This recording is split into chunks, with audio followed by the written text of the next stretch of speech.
There's a strange obsession in our age with telling. We announce our plans before they've begun, expose our dreams before they've matured, and seek applause for things not yet accomplished. But those who walk with God understand something deeper. There is immense power in silence, not a silence of ignorance, but of wisdom, a deliberate stillness that guards what is sacred from the noise of the world. Some of the most profound moves of God begin in secrecy. Joseph's dreams nearly cost him his life when he shared them too soon. Samson revealed the secret of his strength and lost it. Even Jesus, the very Word made flesh, often warned those he blessed, "Tell no one." Why? Because divine instruction isn't meant for public consumption. It's meant for divine fulfillment. When you broadcast what heaven is still building, you invite interference. When you speak too soon, you expose what God intended to protect. There is a time to speak, yes, but wisdom knows the time to stay silent. This message is not about secrecy for pride's sake. It's about stewardship of revelation. Never tell people what you do until what you do begins to speak for itself.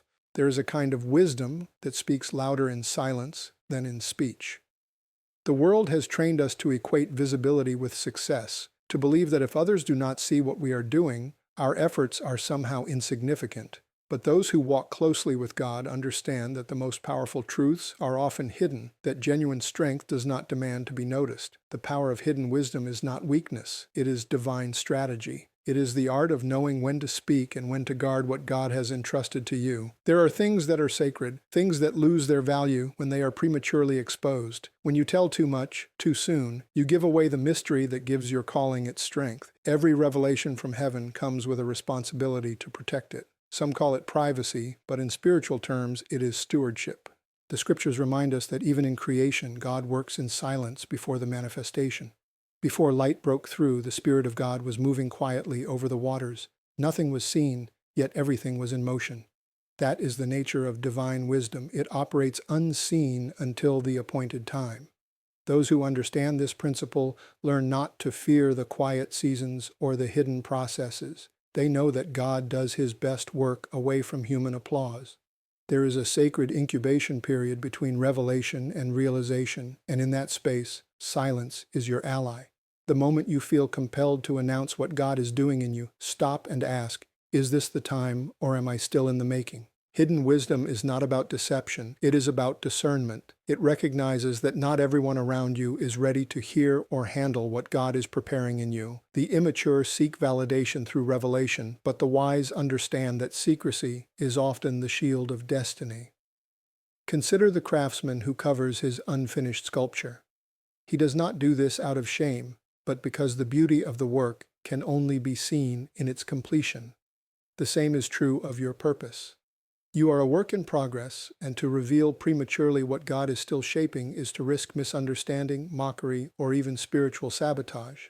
Some battles are won simply by refusing to let others know you are fighting them. The wisdom of hiddenness is echoed throughout the Bible. When Moses came down from the mountain with his face shining from God's presence, he veiled it, not to conceal God's glory, but to prevent others from being overwhelmed by what they could not comprehend. The veil was not a barrier, it was mercy. In the same way, when God hides you, He is not punishing you. He is protecting what is divine within you until it can be revealed in power. Many fail to see that the silence of God in your life may not be rejection, it may be incubation. What is hidden is often what is holy. There is also power in understanding that not all revelation is meant to be shared. Proverbs tells us that a fool uttereth all his mind, but a wise man keepeth it until afterwards. True strength is measured not by how much you can say, but by how much you can keep. The power of hidden wisdom lies in its ability to preserve energy, maintain focus, and guard the heart from external interference. When you speak less, you observe more. When you hold back your plans, you give God the freedom to adjust them without the pressure of others' opinions. Every time you reveal your intentions to people who are not spiritually aligned with you, you invite confusion and delay.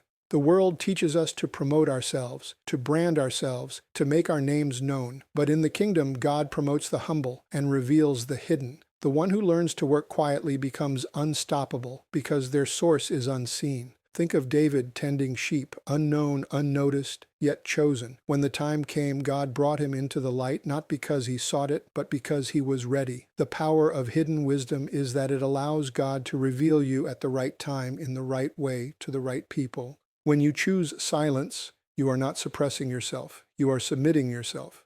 You are trusting that what God began in you will speak louder than your words ever could. The flower does not announce its bloom. It simply opens when the season changes. The world notices without a word. So it is with the one who walks in hidden wisdom. They do not strive to be seen, for they know that when the fruit is ripe, it will testify on its own. Those who truly carry God's presence understand that their greatest impact often comes from their unseen obedience. The power of hidden wisdom is the foundation of divine maturity. It is learning to be content in the shadows until God decides to shine His light. It is realizing that secrecy can be sacred and that what is unseen by men is fully seen by God. The secret of strength is not in speaking loudly but in moving wisely. Never underestimate the power of a quiet soul that walks with God in hidden places. Such a person may seem invisible, but heaven knows their name, and in due time, what was once concealed will be revealed. Not by announcement, but by undeniable evidence of God's hand at work. Spiritual discernment is one of the most underrated yet essential virtues in a believer's walk. In a world where everyone wants to be seen, heard, and validated, discernment calls you to step back and see beyond appearances. It is the quiet voice that tells you, not everyone around you understands what God is doing in you. Many people will hear your words but not comprehend your spirit. They may smile at your dreams but secretly doubt them, or worse, seek to derail them. Discernment is the divine filter that helps you recognize who is for you, who is against you, and who is simply watching. When you tell everyone what you do or what you plan to do, you are inviting both light and darkness to observe your path. But when you operate in spiritual discernment, you learn that revelation is not for everyone. It is for those who are ready to hear and handle it. There are people whose hearts are not tuned to the frequency of your calling. You could explain your purpose for hours, and they would still miss the essence of what God has placed inside you. This is because spiritual things are spiritually discerned. The natural mind cannot comprehend divine instruction. You cannot expect understanding from those who have not heard what you heard in the Spirit. Jesus Himself spoke in parables, not to confuse people, but to separate the curious from the committed. Those with spiritual ears would understand, while the rest would walk away puzzled. In the same way, when you practice discernment, you realize that some truths are meant to be veiled, some dreams are meant to be guarded, and some callings are meant to be walked out quietly until the fruit speaks. There is danger in overexposure. When you share divine instructions with those who are not spiritually aligned, you risk them speaking doubt, fear, or confusion into what God has called you to do. Discernment helps you recognize that the devil often uses well-meaning voices to derail a divine mission. Peter once told Jesus not to go to the cross, thinking he was protecting him. Yet Jesus responded, "Get behind me, Satan," because he discerned the spirit behind the words. He loved Peter, but he understood that not every voice that sounds caring is carrying truth. When you live without discernment, you confuse friendliness for alignment, applause for approval, and interest for support. The result is disappointment, betrayal, or distraction. Spiritual discernment is not suspicion. It is insight guided by the Holy Spirit. It is not about distrusting everyone. It is about trusting God's timing and God's leading more than human opinion. Discernment teaches you that silence can be a form of obedience. There are seasons where God intentionally isolates you so that you can learn to listen to His voice without interference. When you stop announcing your every move, you start hearing what heaven is saying. When you quiet the external noise, the internal guidance of the Spirit becomes clearer. The mature believer learns that God does not require you to explain His plans to anyone. He requires you to obey them. Discernment also helps you manage your words. Not every revelation you receive is meant to be spoken. There are prayers that should remain between you and God. There are insights that must mature before they are shared. Even Mary, the mother of Jesus, pondered all these things in her heart. She didn't post them for public validation. She treasured them in silence until the time was right. The enemy cannot attack what he cannot see. When you live a life of discernment, you become untouchable in the Spirit because your movements are guided by divine discretion. The lack of discernment makes people reckless with revelation. They talk about every vision, every plan, every opportunity, not realizing that the enemy listens just as eagerly as their friends. The more you speak, the more ground you give away. Discernment is the art of spiritual strategy, knowing what to reveal and what to conceal. It teaches you to move wisely, to sense when a door is of God and when it's a distraction disguised as opportunity. It reminds you that sometimes the best response to curiosity is silence. You do not owe anyone an explanation for what God is doing in your life.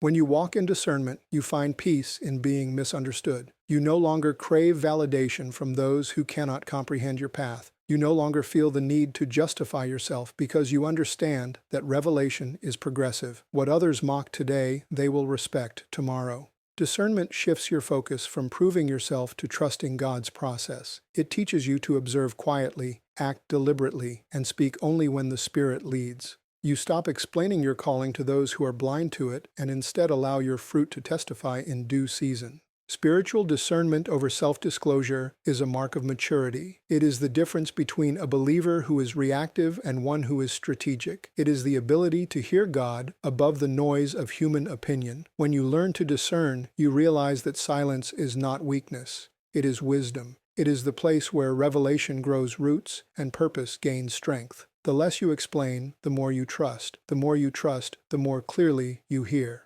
And when you hear clearly, you move with authority, not anxiety. The one who walks in discernment doesn't need to tell people what they do.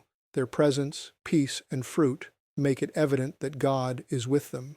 The enemy listens too. That is a reality many believers overlook in their eagerness to share what God is doing in their lives. Just as God operates through people, the enemy also uses people as instruments to oppose divine purpose. When you speak too freely about your calling, your plans, or your spiritual breakthroughs, you may be feeding information into the ears of those who are not meant to hear it.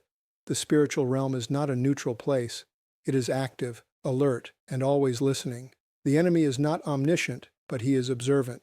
He studies patterns, listens to conversations, and waits for an open door. Every word you speak carries power. It either builds your protection or weakens your defense. That is why Scripture reminds us that life and death are in the power of the tongue. What you reveal prematurely can become a target before it even takes form. The adversary cannot read your mind, but he can react to what you say. When you declare your intentions publicly, you draw attention to what should remain hidden. This is not about fear. It is about wisdom. Think of Nehemiah when he was rebuilding the walls of Jerusalem. He didn't announce his full plan. The text says he told no one what God had put in his heart to do. He understood that his enemies, Sanballat, Tobiah, and Geshem, were watching for an opportunity to stop him, so he moved quietly, inspecting the ruins by night, strategizing in silence until the time to build came. Only when the foundation was secure did he make his work known. That is spiritual intelligence, knowing that the enemy listens and therefore refusing to feed him with the information he seeks. Many people experience unnecessary resistance because they expose divine instructions before the appointed time. When the enemy knows your direction, he sets traps along the way. He sends distractions, temptations, and discouragements that align precisely with what you've revealed. A seed planted in exposed soil becomes easy prey for the birds, but when it is buried, unseen, and covered, it grows in safety. Your dreams, too, require covering until they are strong enough to withstand external attack. Every time you share too much, you reduce the element of divine surprise that often accompanies God's moves. The enemy can't stop what he doesn't see coming. Even Jesus, though full of power, moved with discretion. When the Pharisees plotted against him, he withdrew to other regions. He avoided unnecessary confrontation until the time appointed for his sacrifice. He didn't walk into traps willingly. He navigated around them with wisdom. That same spiritual strategy applies to you. Not every battle is meant to be fought publicly. Some victories are won in secret, in prayer, in the hidden places where the enemy has no access. When you learn to keep your assignments private, you give God room to complete his work without interference. Consider also the story of Joseph. His dreams were true. They came from God. But when he shared them with his brothers, jealousy took root, and his journey to the palace began with a pit. God used the process for good, but Joseph's early disclosure exposed him to unnecessary suffering. The lesson is not that Joseph was wrong to dream. It is that not every revelation must be declared. The enemy often uses premature speech to provoke unnecessary warfare. Silence can be your greatest shield. When you speak less, you move with stealth, and your spiritual enemies are left guessing. The enemy listens through people, circumstances, and even your reactions. When you speak fear, he exploits it. When you reveal frustration, he amplifies it. When you voice doubt, he strengthens it. That is why guarding your tongue is not just moral discipline, it is spiritual warfare. A wise believer learns to speak in prayer more than in conversation. They understand that God rewards secrecy with strength. What you whisper in His presence becomes your protection in the open. The unseen world responds not just to what you do, but to what you say. Every careless word can either fortify your fortress or fracture your foundation. The devil cannot destroy a purpose he does not understand. The enemy's best weapon is information, and believers often hand it to him willingly. When you learn the discipline of discretion, you frustrate the plans of darkness. The less the enemy knows, the less he can manipulate. The best warriors in the Spirit are not the loudest, but the most discerning. They understand timing, secrecy, and divine silence. They allow their obedience to make noise, not their words. So guard your heart, guard your mouth, and guard your mission. Let your prayers be louder than your announcements. Let your obedience speak louder than your explanations. Understand that silence does not mean inaction, it means strategy. You are not hiding because you are afraid. You are protecting what heaven has entrusted to you. The enemy listens, but he cannot touch what is covered by divine wisdom. When you live with that awareness, your movements become precise, your focus becomes sharp, and your progress becomes unstoppable. God's greatest works are often done in secrecy, away from the world's ears and the enemy's eyes. What is hidden from the adversary is protected by heaven, and what heaven protects will always prevail. When you study the life of Jesus carefully, you notice something remarkable. He often told people not to speak of what he had done for them. After healing the sick, opening blind eyes, or casting out demons, he would say, "Tell no one." It seems strange at first. Why would the Son of God, whose mission was to reveal the kingdom, command silence? Because even he understood that divine work is not meant for worldly validation. Jesus operated with perfect discernment. He knew that not every miracle was meant to be publicized, not every revelation was to be explained, and not every audience was ready to understand the mysteries of the kingdom. There was timing, purpose, and spiritual protection in his restraint. Jesus moved with precision, not publicity. Every word he spoke and every act he performed was guided by the Father. He had nothing to prove to men. His works spoke for themselves. The miracles were signs of his authority, not opportunities for fame. In a culture obsessed with recognition, Jesus modeled the opposite. He demonstrated the power of divine discretion. When he withdrew from crowds after performing wonders, it was not timidity, it was alignment. He understood that exposure without timing attracts opposition without purpose. Even the right thing revealed too soon can lead to unnecessary conflict. There were moments when Jesus performed miracles in private because he knew the hearts of those around him. When he raised Jairus' daughter from the dead, he sent everyone out of the room except a few witnesses. The miracle was not for display, it was for faith. The essence of his command, "Tell no one," was not about secrecy for its own sake, but about preserving purity. When divine power is mixed with human pride, it loses its fragrance. Jesus wanted the focus to remain on the message, not the man. His example teaches us that the holiest works often happen in silence, behind closed doors, away from the praise of men. Jesus understood human nature. He knew that people could turn miracles into spectacles and turn faith into entertainment. He knew that fame draws both admirers and enemies. The more people know, the more opinions they form, and opinions can distort purpose. That is why he often avoided unnecessary attention until the time appointed for his revelation. When his own brothers urged him to go to Jerusalem and show himself publicly, he replied, "My time has not yet come." There it is again, timing. Everything Jesus did was guided by divine timing, and timing always required silence until heaven said, "Now." This pattern was not limited to his ministry. It reflected the very nature of God's dealings. The Father works in hiddenness. The seed of salvation was planted in the womb of a virgin, unnoticed by kings or scholars. The greatest act in human history, the incarnation, was wrapped in obscurity. That is how God moves, quietly, intentionally. Those who carry divine assignments must learn the same rhythm. Move when God says move, speak when he says speak, and remain silent when he says wait. There is a kind of reverence in restraint, a holiness in withholding. Jesus also knew that premature revelation can attract premature opposition. The Pharisees were always looking for a reason to accuse him. If he had revealed certain truths too soon, they would have tried to destroy him before his mission was complete. In the same way, when we share what God is doing in us before the appointed time, we invite resistance that can delay or even damage our progress. The enemy uses exposure as an entry point. Jesus avoided it until the moment when his purpose required confrontation. When that time came, he did not hide. He stood boldly before Pilate and declared the truth. Silence has its season, but so does declaration. The wisdom lies in knowing the difference. His restraint also reveals something profound about true authority. It doesn't need to announce itself. Real power moves quietly. Those who constantly seek attention are often those still uncertain of their identity. Jesus had no need to tell people who he was. His works, his presence, and his words revealed it. When he calmed the storm, even the winds testified. When he healed the broken, their restored lives became the message. In the same way, those who walk with God don't have to prove themselves. Their fruit will speak. Their peace will speak. Their endurance will speak. The example of Jesus shows us that there is a difference between divine purpose and public performance. Purpose flows from obedience. Performance feeds on recognition. One draws heaven's approval, the other seeks man's applause. Jesus refused to trade eternal impact for temporary praise. He understood that revelation without restraint can destroy what God intends to build.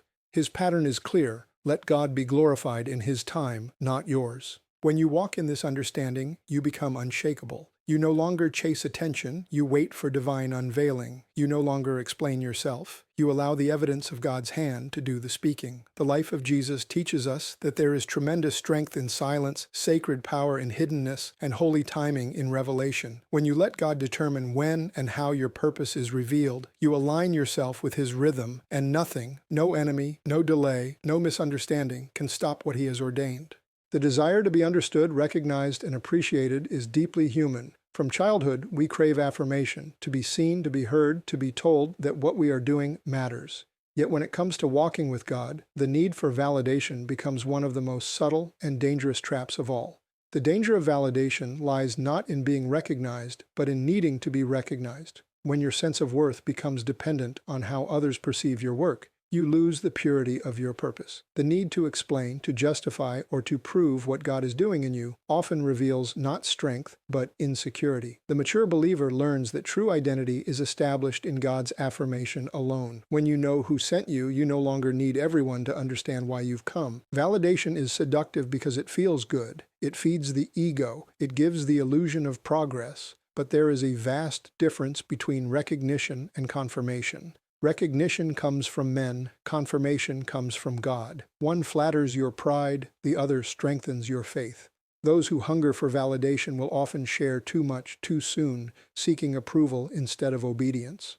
They announce what God told them in secret, hoping others will agree with it, not realizing that in doing so, they make sacred things common. What was meant to be between them and God becomes material for opinions, and opinions have a way of distorting what was once pure. In the scriptures, we see many examples of those who sought validation and paid the price. Saul was chosen by God, anointed as king, but his downfall began when he started caring more about how people saw him than how God saw him. When the prophet Samuel delayed in coming, Saul offered sacrifices he wasn't authorized to give because he feared the people's disapproval. His need for validation cost him his crown. He had the position but lacked the security that comes from divine approval. Contrast that with David, who was anointed in private, ignored by his brothers, and hunted by his enemies, yet never needed human applause to confirm his calling. His confidence came from God's anointing, not from public acceptance. The danger of validation is that it makes you perform rather than obey. It shifts your focus from what is right to what is popular. You start crafting your words, your image, your actions to impress others rather than please God. The moment you begin to perform for approval, you step out of divine authenticity. You begin living for the crowd instead of living from the Spirit. Jesus warned about this when he said, "Beware of practicing your righteousness before men to be seen by them." The need to be seen cancels the reward of the unseen. Heaven honors humility, not performance. Validation is also a thief of peace. When you depend on others to affirm your worth, you become a prisoner of their opinions. The same voices that praise you today can turn against you tomorrow. People's perception is fickle. It shifts with seasons, emotions, and trends.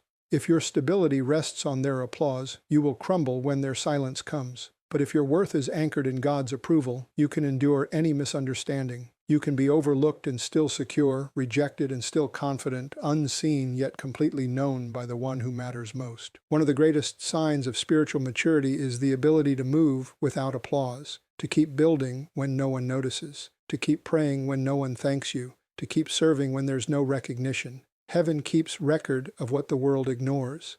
God sees the work done in secret. The hands that serve quietly, the heart that gives without seeking acknowledgement. These are the ones who receive divine validation. When you no longer need people to see you, you become free to let God use you.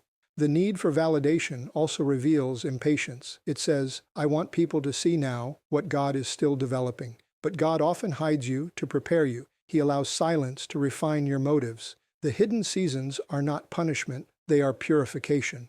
They test whether your commitment is to purpose or to praise. If you can keep walking faithfully when no one is watching, you are ready for when the light comes. Many people want the stage but not the solitude, the crown but not the cave. Yet it is in the unseen places that character is forged and motives are tested. The truth is, those who are truly secure in their calling do not chase validation. They draw it by their fruit. They let time and obedience speak for them. They are more focused on being faithful than being famous. Their peace is not disturbed by misunderstanding because they know that clarity will come in time. God Himself will vindicate them when the season is right. What others question today, He will confirm tomorrow. When you stop seeking validation, you start walking in authority. Your confidence no longer wavers with people's opinions because your assurance comes from divine assignment. You no longer seek to prove your worth, you live from it. The need to explain fades, replaced by quiet strength. The greatest leaders, the most effective servants of God, are those who have learned to move unseen, unpraised, and unconcerned. Their security is not in visibility, but in obedience. So if you find yourself craving validation, take it as a signal to return to the secret place. Let God remind you who you are. Let Him reaffirm your worth. When your confidence is rooted in His voice, the noise of others loses its power. You will no longer need to tell people what you do. They will see the evidence of God's hand in your life. The fruit of faithfulness will always speak louder than the cry for approval. Let your fruit speak. That is one of the simplest yet most profound principles in the kingdom of God. The life of a true believer is not proven by words, titles, or explanations. It is revealed through the fruit that flows from obedience. You do not need to convince anyone that you are called, chosen, or anointed. You only need to walk faithfully, and time will bear witness. Real fruit cannot be faked, and genuine character cannot be hidden forever. When the hand of God is upon a person, evidence follows naturally. Words may inspire, but fruit confirms. The danger of always telling people what you do is that you are tempted to substitute speech for substance. But when your roots go deep in God, the results of your life will eventually speak louder than your mouth ever could. Jesus said, "By their fruits you shall know them." He didn't say, by their words, by their followers, or by their image. Fruit is the silent testimony of a life aligned with God. It cannot be rushed. It cannot be fabricated. It comes through consistency, pruning, and time. The tree doesn't explain itself, it simply produces. In the same way, a mature believer doesn't announce what they are doing for God. They live it. Their patience, their love, their endurance, and their peace all testify that they walk with the Spirit. The most powerful evidence of your calling is not how loudly you speak, but how well you live. There is a kind of strength in the believer who doesn't need to prove anything. When others talk about their accomplishments, the person who walks with God stays focused on the process. They understand that fruit doesn't grow overnight. It takes seasons of watering, waiting, and enduring storms. But when the harvest comes, no one can deny it. Joseph didn't need to tell his brothers that his dreams were real. The throne of Egypt proved it. David didn't need to tell Israel he was a warrior. Goliath's defeat testified for him. Daniel didn't need to announce his loyalty to God. The lions' mouths declared it. When God is truly with you, your results speak. The problem arises when impatience makes you want to show proof before the fruit is ready.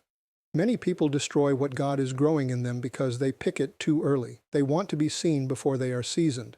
But spiritual fruit is not for display, it's for nourishment. God doesn't produce fruit in you to impress people. He produces it to impact others. The more you focus on showing, the less you focus on growing. But when you focus on growth, rooting yourself in prayer, humility, and obedience, the showing happens naturally. A fruitful life doesn't have to advertise, it attracts. Letting your fruit speak also protects you from unnecessary arguments. When you try to prove yourself with words, you invite debate. But when your fruit is visible, no one can dispute it. Jesus didn't defend himself against critics. He simply said, "If you don't believe me, believe the works." The works were the evidence of his relationship with the Father. In the same way, you don't need to fight for recognition. Stay faithful, keep producing, and let time reveal the truth.